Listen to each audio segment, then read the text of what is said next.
ألم تر إلى الذين قيل لهم أيتنقر على كسانو تشويل شو أغويتا كفوا أيديكم بنك إلى سنخبل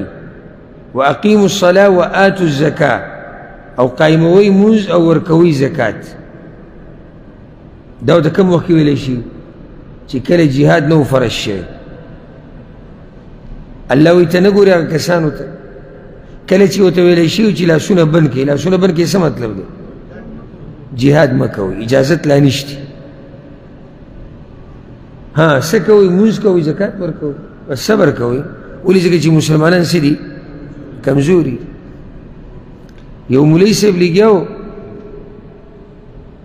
ويرفوا اليدين نكولوا باند القرآن كي دليل له قرآن كي والله وجرفوا اليدين بانك ماذا بينه وردون ما زبق قبل حراج نما يلا خير جدي بكم داشي دليل بياني لا تفتا وجي سدكوسله بولي وجي دا دكوسله بده سي چې دا به د ست تاویل تاوی آیت سلوبه خو به کوي ویګوره الله وی چې